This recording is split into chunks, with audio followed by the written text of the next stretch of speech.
มือ10 นิ้วกราบนบนอบน้อมอย่างพระติรัตนแก้วเจ้าตั้ง3 ประการ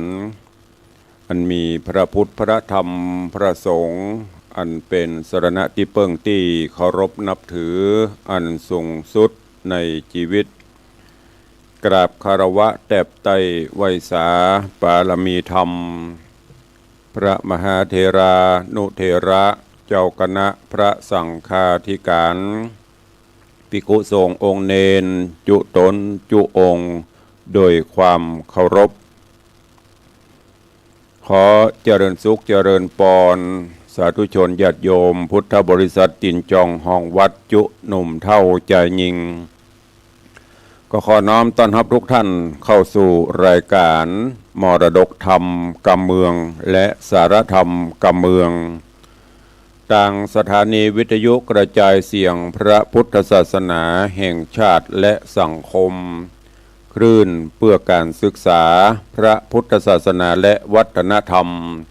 คลื่นพระพุทธศาสนาและจริยธรรมส่งสัญญาณออกอากาศต่างสถานีวิทยุวัดฝ่ายหินตำบลสุเทพอำเภอเมืองจังหวัดเชียงใหม่ในเมตตาท่านเจ้าจันทร์พระครูสมุวิสุวัตรวรกิจโจท่านเจ้าอาวาสวัดฝ่ายหินผู้อำนวยการสถานีและผู้ควบคุมเทคนิคการกระจายเสียงส่งสัญญาณในระบบคลื่นความถี่ FM 104.50 เมกะเฮิรตซ์สถานีวิทยุคลื่นพระพุทธศาสนาและจริยธรรมในความอุปถัมภ์ของมูลนิธิพระบรมธาตุเจ้าดอยสุเทพในเมตตาพระครูวรลบนามวงพรหมผู้อำนวยการสถานีท่านเจ้าอาจารย์พระมหาประสิทธิ์ผู้ควบคุมเทคนิคการกระจายเสียงส่งสัญญาณออกอากาศในระบบคลื่นความถี่ FM 96.0 เมกะเฮิรตซ์ตลอดจนสถานีวิทยุชุมชนต่างๆที่ได้เผยแพร่นำธรรมคำสอนนี้สู่ญาติโยมศรัทธาในเวลานี้พร้อมกันนี้ยกมือ10 นิ้วตั้งหวังกิ้วกายเกษากราบถวายการต้อนรับพ่อแม่ครูบาอาจารย์พระสงฆ์องค์เนนจุตนจุองค์และน้อมต้อนรับ FC แฟนรายการทุกรูปทุกท่านทางหน้าจอ Facebook ไลฟ์ของวัดวังสิงห์คำหน้าจอ Facebook ไลฟ์ของธรรมะภาคเหนือ Facebook ไลฟ์ของทีวีวัดฝ่ายหินสถานีวัดฝ่ายหิน Facebook ไลฟ์ของท่านพระครูสมุวิสุวัตรวรกิจโจและหน้าจอ Facebook ไลฟ์ของ FC แฟนรายการทุกรูปทุกท่านเนอร์ที่เข้ามาแล้วได้เมตตาร่วมกันเผยแพร่นำธรรมคำสอนสาระดีๆนี้สู่เพื่อนๆของท่านโดยการกดแชร์เสียงธรรมแชร์เสียงบุญแชร์รายการนี้ไปยังกลุ่มเพื่อนๆต่างหน้าจอ Facebook ของท่านตัวเองเจริญปอนต้อนรับคุณโยมเพ็ญศรีคุณโยมเพ็ญศรีเจริญปอนต้อนรับคุณโยมสุวรรณอินใหญ่เจริญปอนต้อนรับคุณโยมชิดชบาหรือว่าโยมปีสมพรรัตนังเนอะตะกี้เปิ้นขอเลขเลขบัญชีปิ้งเข้ามาละมุเดี๋ยวก่อยพอนะปีเนอะอนุโมทนาขอบคุณตัวที่ร่วมบุญกฐินด้วยกันเจริญปอนต้อนรับโยมพินานอิสมเตปินพิธาจารย์มคนายกพิธีกรชื่อดังเจริญปอนต้อนรับโยมทองคำทิบงคำเจริญปอนต้อนรับโยมพิรุณพักดีเจริญปอนต้อนรับโยมพี่ยุพินวสุพินวิริยาเนอะเจริญปอนต้อนรับคุณโยมสมศรีพรหมเมืองคุณโยมสรินทิพย์บุญเลิศเจริญปอนต้อนรับคุณโยมทองคำทิวงคำเจริญปอนต้อนรับโยมปินานล่าปินานจรันปิยจันทร์สลมโดยซิวกำลังเข้ามากันโลแล้วเนอะขอบคุณทุกท่านเนอะที่เป็นกำลังใจที่ได้ติดตาม รับฟังติดตามรับชมรายการนี้โดยดีเสมอมาร่วมกัน อนุรักษ์รักษาภาษาถิ่นกำเมืองอย่างที่ได้บอกไปกำเมืองถ้าเฮาบ่อู้ทำเมืองถ้าเฮาบ่เตดแล้วไผจะอู้แล้วไผจะเตดฝากไว้กับทุกท่านรักษาไว้แล้วก็จะได้สาระข้อคิดเรื่องราวดีๆจากพระธรรมเทศนาที่บุรพาจารย์พ่อแม่ครูบาอาจารย์เฮาได้ ลิขิตแต่งแต้มเรียบเรียงเป็นพระธรรมเทศนาทำข้าวทำเมืองเฮารักษาไว้เนาะก็ปะกันวันนี้สถานการณ์น้ำยังน่าเป็นห่วงเดี๋ยวนี้ธงเหลืองขึ้นแล้วเด้อตะวาหันตังเมื่อหัวค่ำตังเทศบาลประเดชก็เริ่มตั้งธงละโดยเฉพาะหัวหน้าท่านพิทยาจารย์ปัญญาจารย์หัวหน้าไปป้องกันไม่ได้หลับได้นอนกันดังอย่างก็สถานีตรวจวัดระดับน้ำตีหัวนวรัตน์เพิ่งกระเตือนแล้วก็ข่าวสดข่าวด่วนก็ตั้งท่านผู้ว่าตั้งปภแล้วก็หลายๆภาคส่วนเนอะดีเปิ้นแจ้งเข้าไปตั้งโทรศัพท์พ่องแจ้งไปตั้งสื่อต่างๆระมัดระวังแต่ว่าพอข่าวก็ตั้งโซนเหนือตั้งฝางตั้งแม่อายเนาะน้ำท่วมมาตั้งบ้านเฮากับแม่แต่งแม่ริมตั้งใต้ก็ตั้งจอมตองพ่องตั้งแม่แจ่มพ่องแล้วก็ตั้งจังหวัดแถมสถานการณ์บัวลอยเอาไข่หวานเอาไข่เกม เข้ามาเติมแถมก็คงจะพัฒนาอธิษฐานว่าได้รอดกันอยู่เนอะโดยเฉพาะเขตพื้นที่เศรษฐกิจ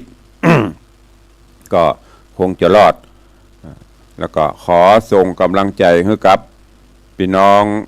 ที่ได้รับผลกระทบกับภัยธรรมชาตินี้ก็จะไปเครียดไปหยังกับมันเนาะก็บอกไปบ่เครียดก็บ่ได้ตุลุงโอ้อยู่ดีน้ำเข้าบ้านเข้าจองเข้าของเสียหายเนาะก็เป็นหยังขอชีวิตเฮาปลอดภัยเนอะขอให้ทุกท่านได้ปลอดภัยอย่าได้มีอันใดมาข้องลาวีเนอะผ่านพ้นไปแต่ประเมินมันก็จะผ่านไปเขาผ่านปัญหากันมาก็นักละอย่างในช่วงของโควิดทับโตดักปิ้งอันนั้นเข้าของไปเสียหายแต่ทางเศรษฐกิจย่อยยับแต่ทางภัยธรรมชาตินี้เข้าของพ่องชีวิตพ่องก็จะได้ก็ขอส่งกำลังใจขอคุณพระรัตนตรัยพระพุทธพระธรรมพระสงฆ์เทพจดาอาหักสิ่งศักดิ์สิทธิ์ทั้งหลาย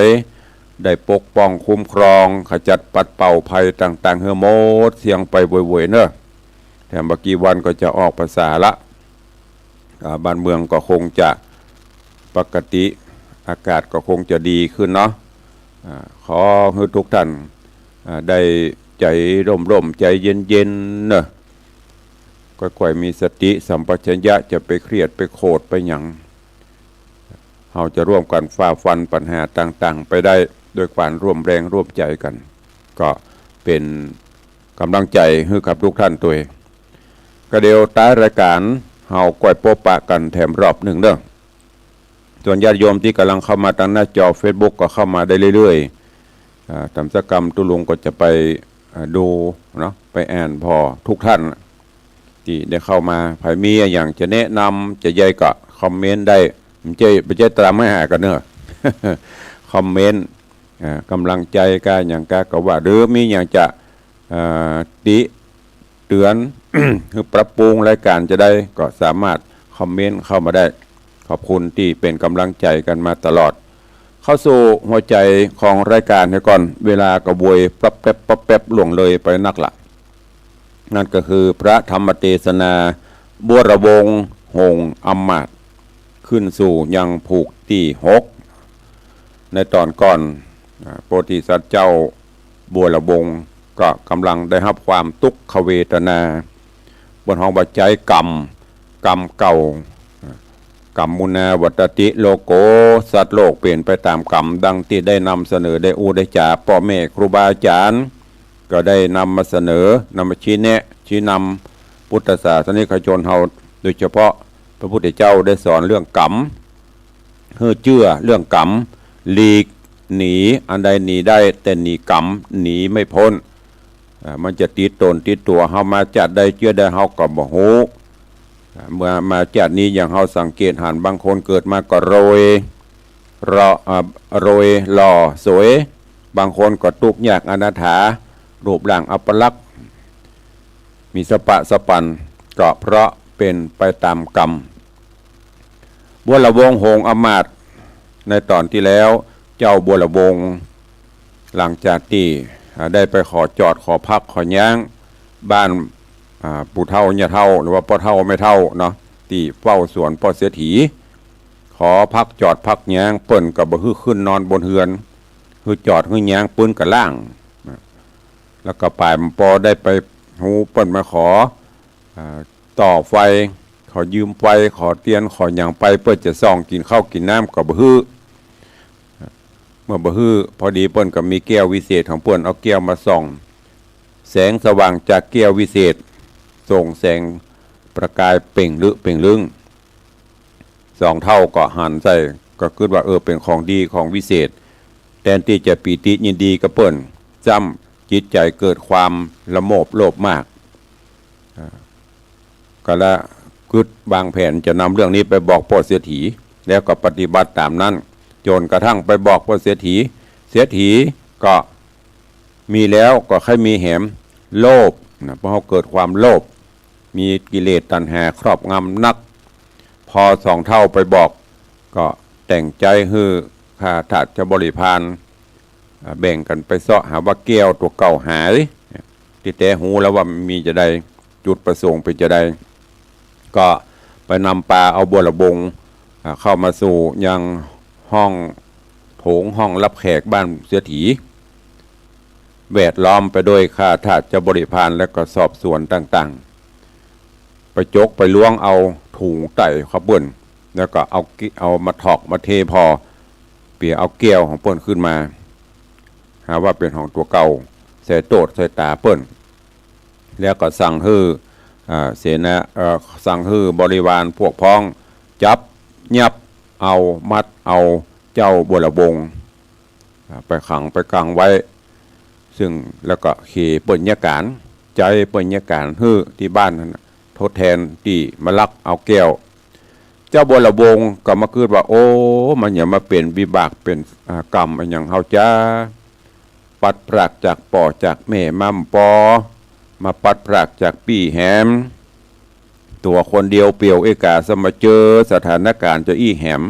มันเป็นวิบากกรรมอย่างปล่ำปเหลือกับพร่ำพรรณนาให้หอนบอนตุกขณะย้อนกล่าวถึงในธรรมตอนที่แล้วเปิ้นกล่าวว่าที่มาโดนเปิ้นมัดเปิ้นกังเปิ้นกาเพราะเป็นกรรมของเจ้าบัวละวงในอดีตชาติปางใดเมื่อใดหัวหรือว่าปางก่อนปางเก่านั่นน่ะได้เกิดมาเป็นเจ้าให้เจ้านาแล้วก็มีลูกตัวเองคนแต่ก่อนเวลาเพิ่นไปตรงไปแน่น่ะอย่างลูกยุคเขาเป็นละอ่อนเนี่ยพ่อแม่ไปตรงไปแน่ เพิ่นก็จะเอาลูกเอาเต้าไปตัวเล่นห้องเมืองพ่องห้องแน่พ่องก็เป็นดิม่วนนะเมื่อก่อนนะเพิ่นเอาขุดห้องทั่วดินนี่เพิ่นเอาจุ่นฮะน้ำเข้าขึ้นหอนทั่วดินหล่นเล่นกันเป็นดิม่วนดิกันอันนี้ก็เหมือนเดียวกันก็เอาลูกไปตรงไปแน่ตัวเองแล้วก็พอดีไปหั่นใส่กบตัวใหญ่ตัวหลวงนะเด้อกบแต่ก่อนมันกบอยู่จำศีลกลางตรงกลางแน่หรือปอดอยู่หูก็ไปยับไปได้กบมาตัวหนึ่งเอาเจือกหรือว่าเอาตอกมัดเอวมัดอย่างคือลูกเล่นแกง่อมไปเถอะเนาะลูกคือละอ่อนมันหูเหลืองมันก็เล่นของมันไปจักไปหลักไปขำมันแง่ขำยังพ่องมันปากมาได้ก็จำเป็นนะจนโบอิดหิวอ่อนเอวกับปกิววะ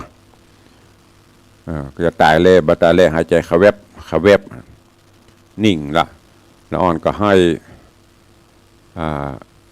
ป่อมันก็มาพอให้อย่างแปลว่ากบมันเล่นตัวละมันเจ็บก็ฝังเอากบไปไว้ที่เก่าบัตานตายเถอะพอไว้ที่เก่า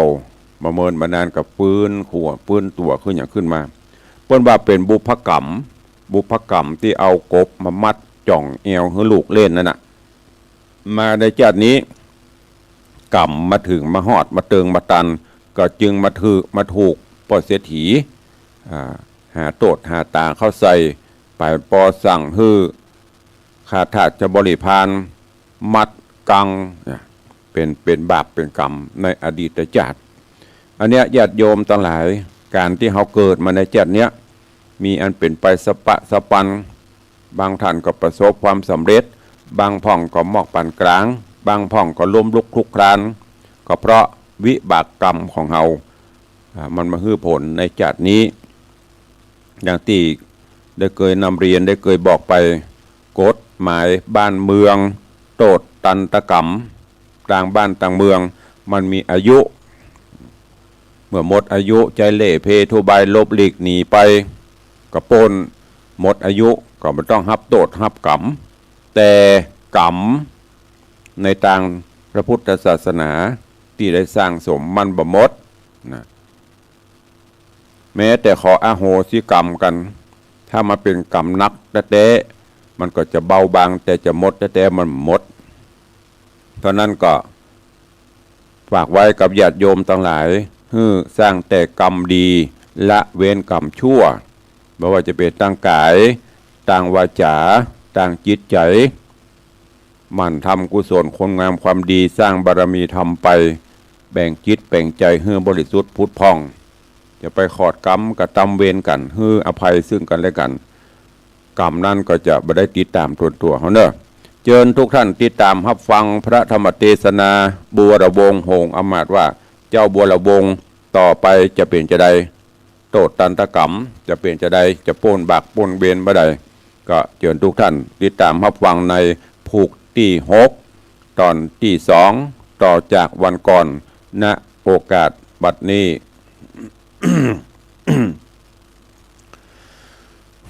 นะโมตัสสะภะคะวะโตอะระหะโตสัมมาสัมพุทธัสสะสัทธโวฟังลาโสตุจนะสัพพุริสะตังลายตั้งยิงและใจม้วนหมู่ที่ได้ปากันอยู่ทำทาดาฟังยังรัสธรรมเทศนาบัวระบงหงอำมาตลำดับมาเถิงยังผูกทวนตี6ตอนตี2เนื้อเจ้าขอเชิญศรัทธาทั้งหลายตั้งยิงและใจหนุ่มเทาจุงตั้งจิตใจเล่าทำทาดาฟังต่อไปนานี้แหละนาอะเทกติวสังยังมีในวันหนึ่งใส่หนอพระที่ไวบุญมีอันเศรษฐีใจหยาบใจขนาบเคคามตักน้ำมาจากตาปิกปอกกว่าหลายคนหนอหลายคนหนอตัดสะปนหิวหอดจริงยังจอดเศร้าสางในศาลาที่ไก่แม่น้ำใหญ่นาทียะทานและมียามใดดังอันตะตาในกาละยามนั้นเล่านางนอนเนาโสภาลาจาธิดาโยดยาวแห่งต้านเต้าปลาณสีลักษณะดีชื่นจ้อยชื่อนางยอดซอยสุวรรณปิมปามก็นำกันยามวนโมเสด็จมาสู่วังทานเปือสำรันเล่นอาบปีตาราบดอนสายสองตาภายเล็งพอหันเจ้าหนอบัวระวง อันถาลงโต๊ดใหญ่เจือกเล็กใส่สองขามีลักษณะองค์อาจบ่เหมือนไพรราชสามัญบ่เคยหันแต่ก่อนว่าอยู่บ่อนแดนใดนางแลไปพอคอยใจจ่องหอยปิญาราชธิดาหนุ่มเนาใครหูเก้าตามเม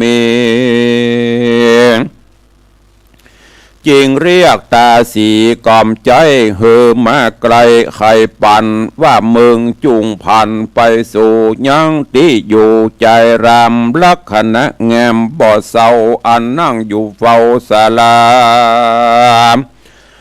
แล้วใครจะทำข่าวว่าอยู่ดาวแดนใดเป็นคนไต่ไพรราชหรือเชื้อชาติกษัตราเนี่ยสังจะโตดใหญ่ถามหือได้ควายจุอันแล้วรีเร็วปานปิกปอกรีบมาบอกตามมีนางตาสีกล่อมใจรีบสะใสไปถามโดยกำงามที่ถอยมีบอดน้อยหลายประการนอโปที่ญาณตนองค์อาจอันว่านางหน้าตาสีไขว่าตีทำทีก็กล่าวจี้ตามมีนางตาสีหูแล้วก็กราดเกลียวถอยโหนรีบเรรนบ่จ้าไปบอกนางนอดลาสุวรรณปิมปาตามคำจ่าแห่งเจ้าตั้งแต่เก้าสุดปลายนางสมสายยศใหญ่กันหูควายขี่ญายินคุณแน่บอดน้อยใจจ่องหอยเววนก็ปาปะลิวันตนมวนหมู่ปอกขึ้นสู่หอใจแยมนอนในผาศาสตร์ยำกึดขวาดขะนิ่งหามีปิญาเกิดต้องในแห่งห้องหอระไทยบ่จะใครกล่าวอูเต้าดักอยู่เดียวได้ส่วนเจ้าบุญภายยศใหญ่เกิดเจ้าหน้าไทยบัวระวงนอพุทธองค์ใหญ่ยอดกันหิวหอดให้ไม่ก็พันภัยบ่จะตักน้ำกว่าคืนมาตามอาญาสั่งใจแห่งปูบับใบเศรษฐีก็มีหันแลนะสาปนัสสะทิตาส่วนที่ดานอนาเอาแห่งปู่เท่าเศรษฐีชื่อคาลวีน้อยนาดอยู่ภาษาหอตนได้ยินคนมาสอว่าเศรษฐีป้ออาธรรม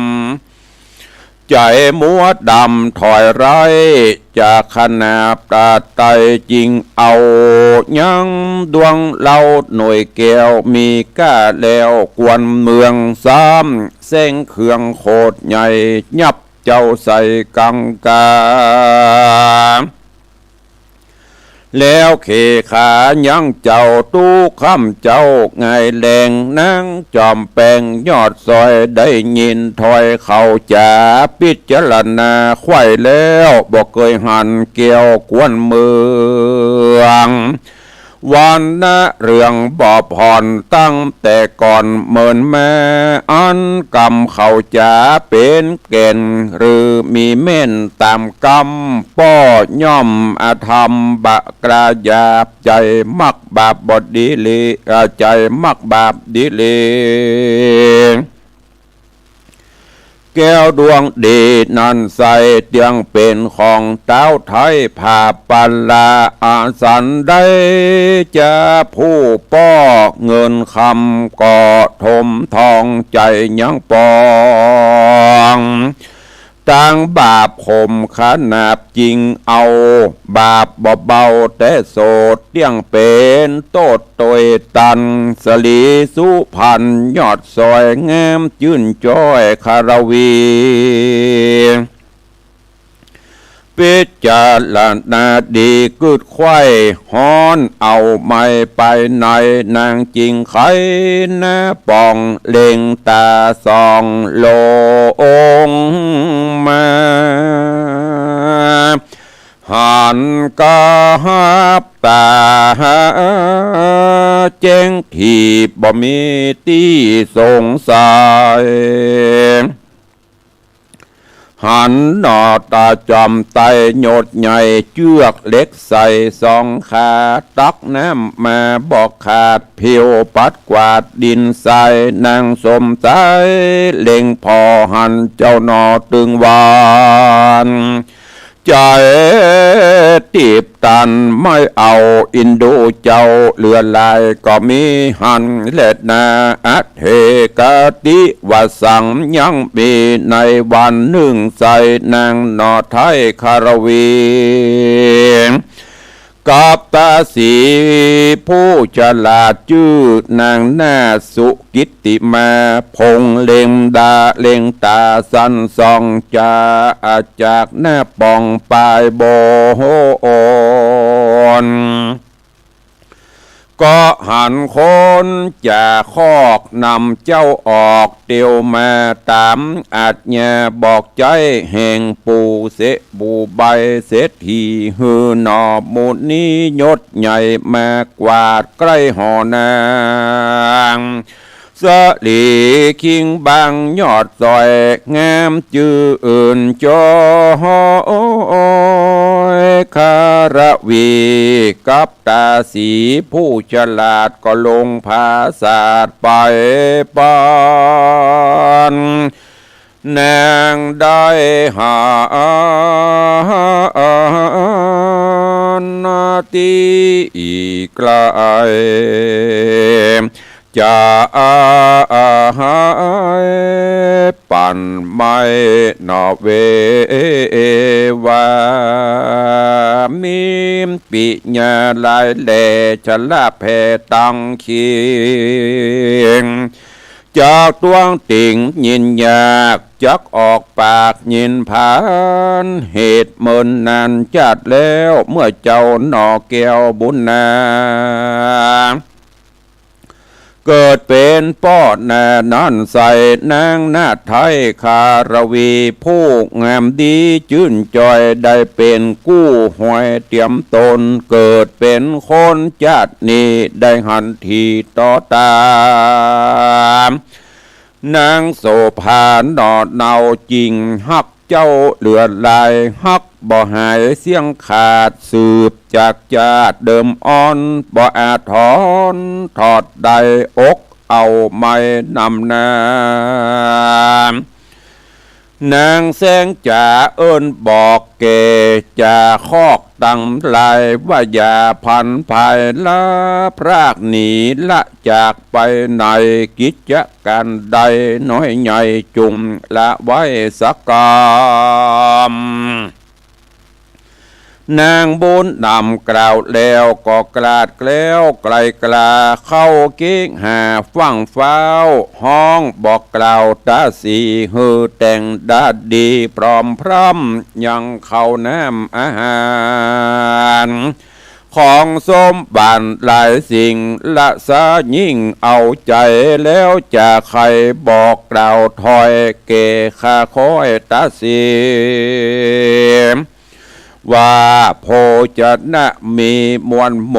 จูงนำไปสู่คนกันแล้วไข่ขานห้องบอกเกจาคอกตังลาย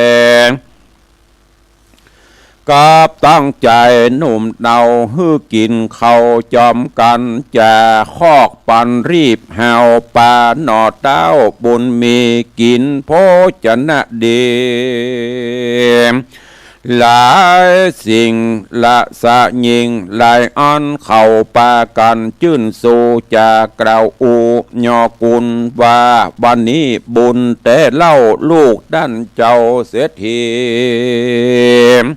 ใจยินดีโจมจื่นได้โยกยื่นยอตานขอนางนงครานปุอนุมเนาอยู่เตียงเต้าสวดสดีเดชเตอว่าอันวันนั้นแหละนะ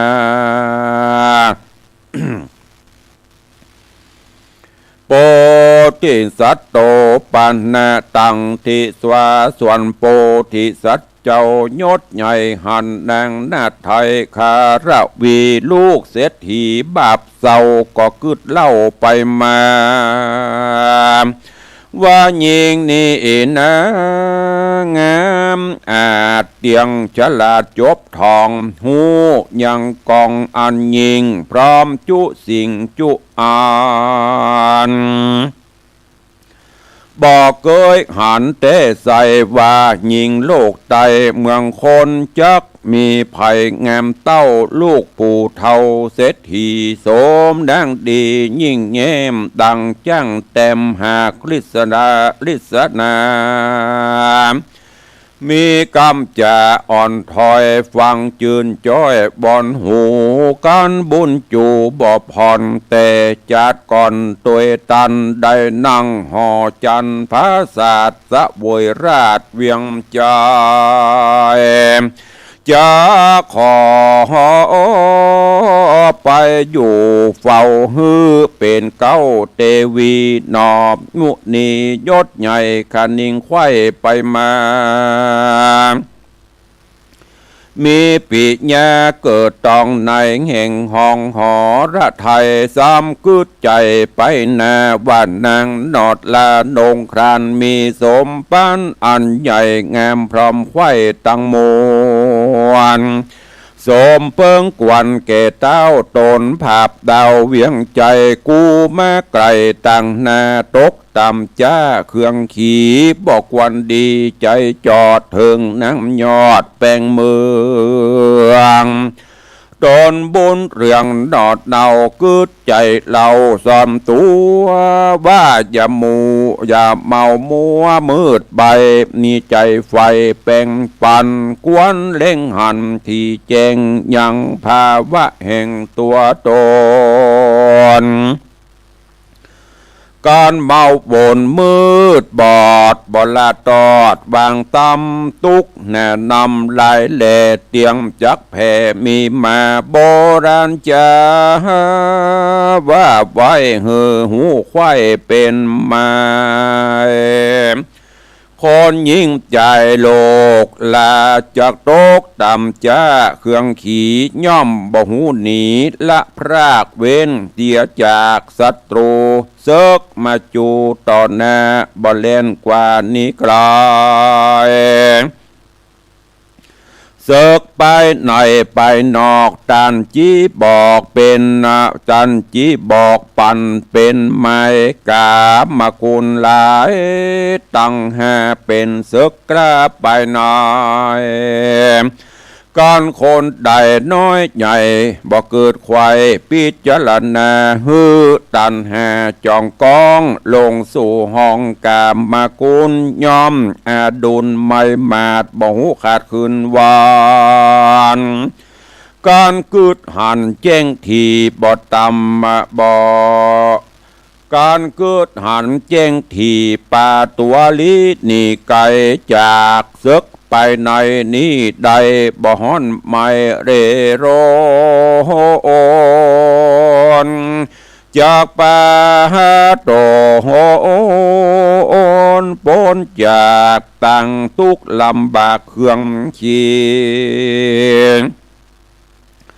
เสกไปนอกมีลายเผาตานบอกเราจะใครคือว่าไฟและน้ำคนบาพร่ำกาลีจุมอิทธิหนุ่มท้าเอาลูกดาวเจ้าห่อคำงูเห่าดำปิดกราสหยับจ้าปาลา เจ็ดประการนี้นาตานบอกเป็นซึกไปนอกดิลีบอกวันดีลื่นไกลบอกวันบอกวันไฟใจแฝงจะกินแหนงเมื่อซอยตุกจ่องหอยไปหลังนอพุทธังยศใหญ่ขานิงไข่ตอนตนดาบกังวลไม้เดือดเหือแห่งเหือดไม้หายสาโวยลาย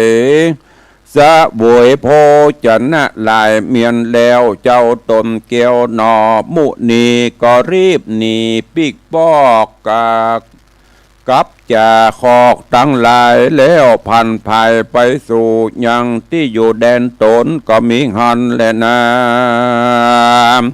สาหาปันนะส่วนนางคารวีนอนเดากันว่าเจ้าหนีไปยินอาจไหลบ่อน้อยใจจองหอยเลโรนเวบนบ่อาจทันลงตนอยู่ใดอกปั่นไม่ปั่นไฟจริงเฮือนางเตรียมใจโพจะลาดคือนางหน้าสุกิติมารีบไกลกลาไปบอกเก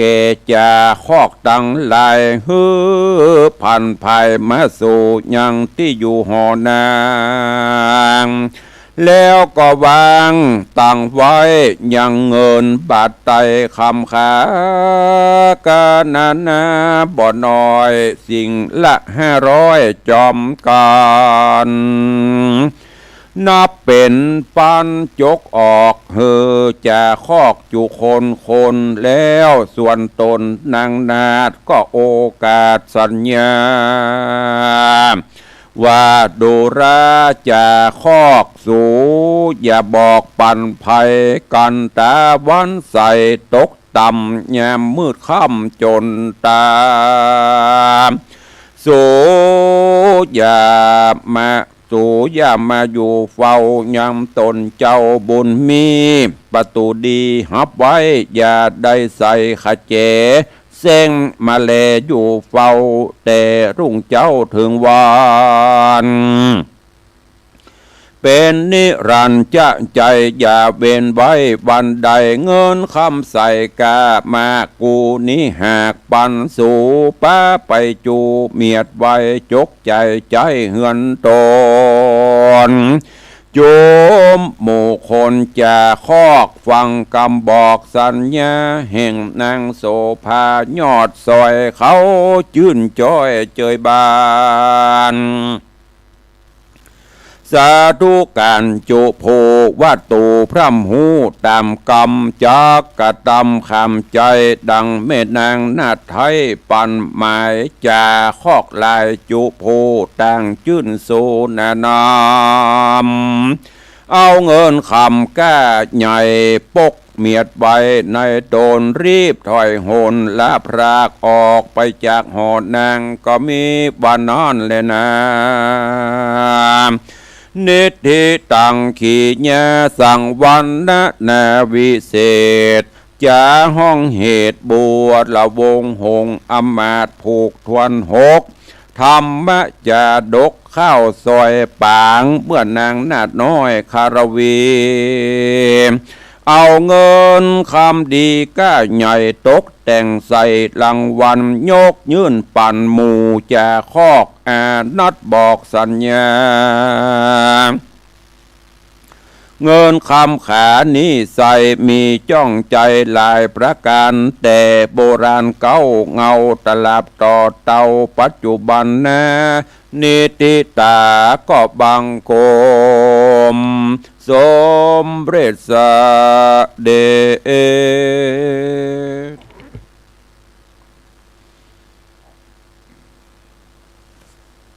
พระธรรมเทศนาบุรวงหงอมาตลำดับลำดาเถิงผูกทวนตี6เจ้าบุรวงทะลงวิบากกรรมต่างๆนานาเพราะมันหมดกรรมบ่หมดเวรตราบใดที่ยังมีกรรมมีเวรก็ต้องชดใช้ และในตอนนี้ก็ใกล้จะหมดหมดไปเป็นเปราะนะมันจะหมดเสี่ยงนะคารวีลูกป่อเสียถีป่อเป็นคนค้ำลูกมาปะใส่ก็เกิดปฏิภักษ์ฮักใครอันนี้ก็โดยบุญบารมีที่สร้างห่วมกันมาเนอะเดี๋ยววันต่อไปก้อยสรุปเรื่องราวให้ฟังถ้าสรุปวันนี้เดี๋ยววันต่อไปก็ลืมตอนนี้มาถึงผูกที่6เนอะเกิ่งต่างละมี12ผูก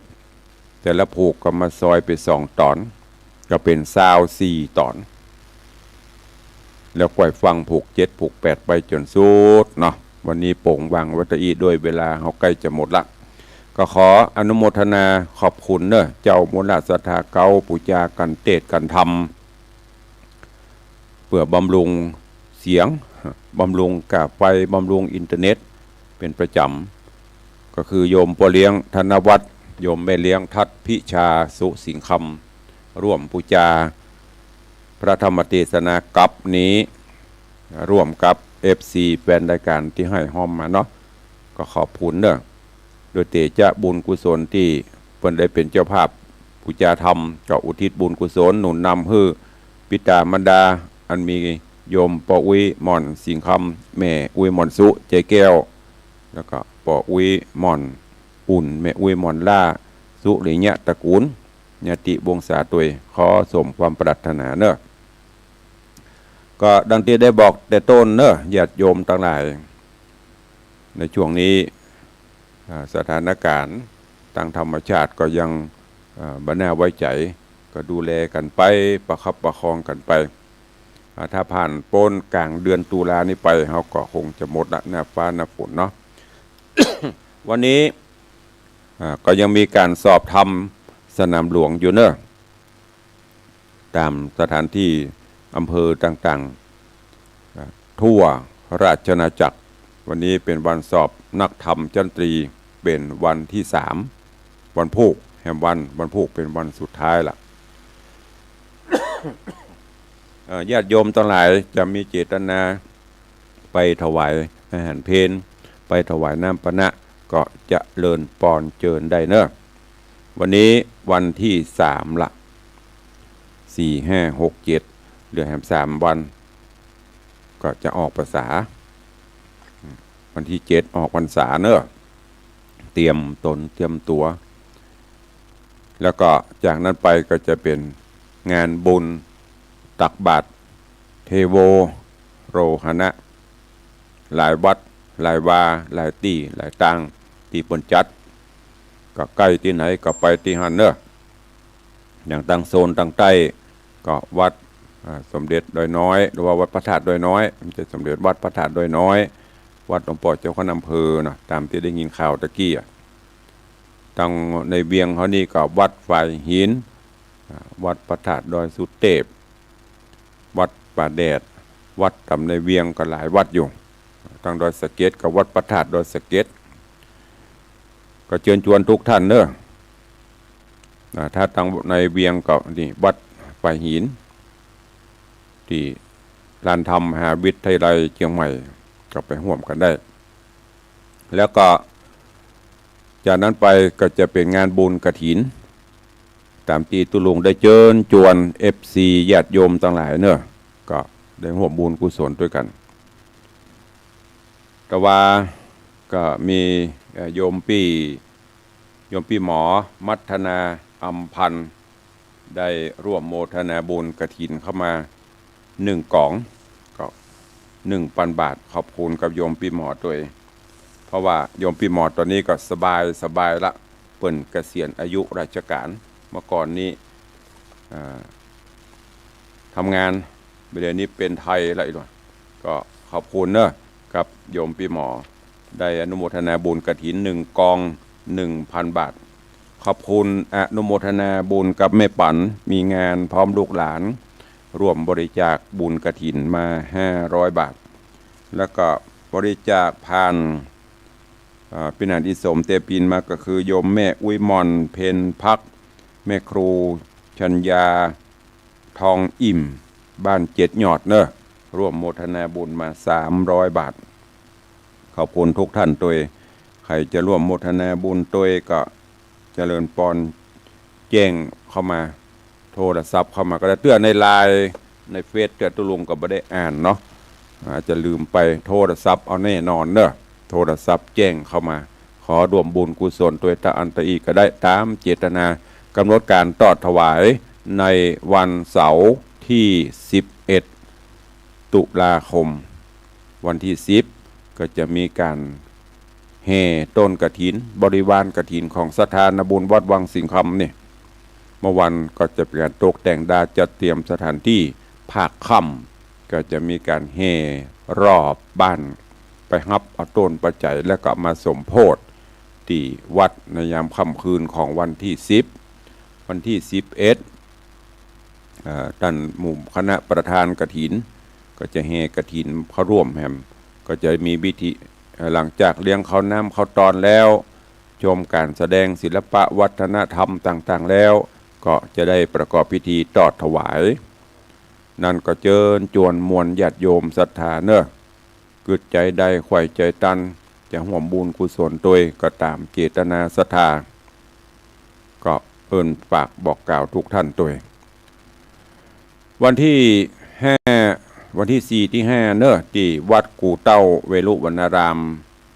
เพิ่นก็จะมีงานบุญกุศลทำบุญอายุของท่านพระครูประภัตธรรมรังสีครูบากูเต้าเนอะวันที่4ที่5นี้ก็เชิญไปร่วมกันแล้วก็มีหลายวัดหลายว่าอยู่กฐินของวัดฝ่ายหินสถานีวิทยุวัดฝ่ายหินเท่านี้ก็มีขึ้นในวันที่25ตุลาโดยมีมหาวิทยาลัยเชียงใหม่เป็นเจ้าภาพเจ้ามูลศรัทธาเก่าเป็นประจำทุกปีเพราะว่าวัดฝ่ายหินอยู่ในความอุปถัมภ์ของมหาวิทยาลัยเชียงใหม่ก็เชิญชวนทุกท่านร่วมบุญกุศลด้วยกันเนอะเหลือเวลาท้ายรายการจะได้เปิดแน่ใหม่อุจากับญาติโยมศรัทธาใครจะจะจะแจ้งผลการรับฟังเข้ามาตังโทรศัพท์ก็โทรเข้ามาได้เนอะตังหน้าจอ Facebook ไลฟ์ตอนนี้ก็มีหลายท่านหลายคนเดี๋ยวก่อนเนอะตุลุงก็จะไปพอเตรียมดัดเดี๋ยวกำลังปัดขึ้นไปดูมันวบหายไปก็มี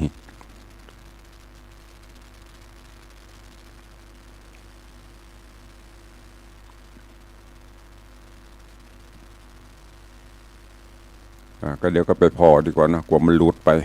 ตอนนี้ก็ถ้ามันหลุดแล้วมันจะล่มพอปัดขึ้นปัดลงมันลำบากตั้งบ้านตั้งจองไผ่ฟังอยู่ที่ไหนตั้งใดพ่องโทรศัพท์รายงานตัวเข้ามาได้เนอะ0817836540ขอบคุณเนอะโยมปีชิดชบาว่าโยมปีสมพรรัตนังร่วมบุญกฐิน1 กอง 1,000 บาทสาธุอนุโมทนาบุญตัวเนอะโอนเข้ามาเรียบร้อยขอบคุณหลายมีก็ตั้งบ้านตั้งจองใครจะจะกับตุลุงก็เข้ามาได้0817836540ตั้งสถานีมีไผ่ฟังพ่องเปิดออกอากาศก่อพอตุลุงไม่ได้เปิดวิทยุมีไหมหรือว่ามีกระตังเฟซตังสถานีเปิดออกก่อบางเตื้อก็คลื่นสีขาวเปิดลิงสัญญาณตัวเพราะว่าครูบาอาจารย์เปิดติดเนาะจนนี้ก็อย่างที่บอกไปเนอะสุขภาพจนเตือเตดไปกะแอมกะไอพ่องสภาพอากาศเบื่อหูตาก็เริ่มตาประเดี๋ยวก็ต้องใจแว่น3 อันก่อนอ่านหนังสือแว่นพอตั้งไกเนี่ยมันเป็นไปตามสภาวะธรรม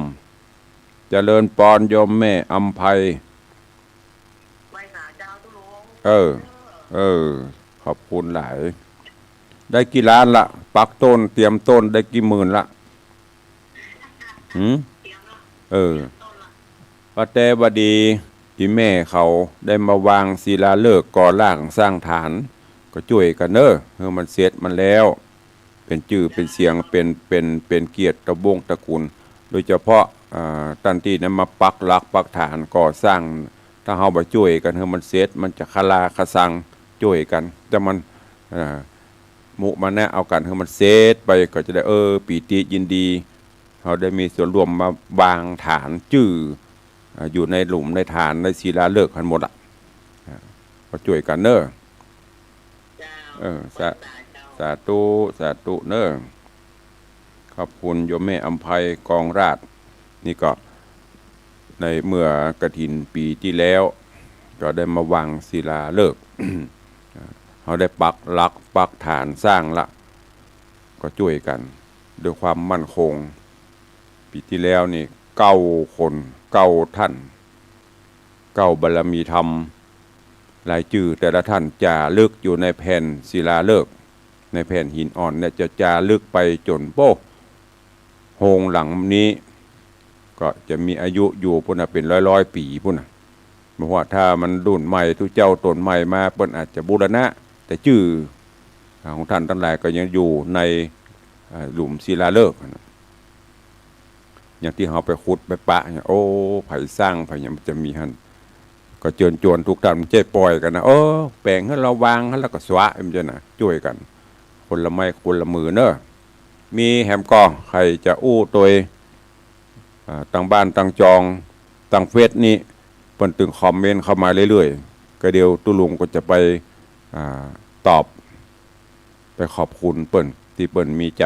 อุตส่าห์คอมเมนต์อุตส่าห์ติดตามฟังเข้ามาใครจะตัวแหมพ่องตุลุงกับที่หอมมาก่อนตุลุงยังไม่ได้ทวนเนอะอันที่ประกาศตะกี้ก็ประกาศที่เปิ้นมาต่อก็เดี๋ยวใกล้ๆจะเอามารวมทั้งหมดแหมกรรมว่าใครให้ใครหอมต่อใดผ่านมาตั้งตุลุงนะก็เดี๋ยวว่าเฮาหอมยังไม่ได้ยินตุลุงประกาศที่เปิ้นหอมต่อมา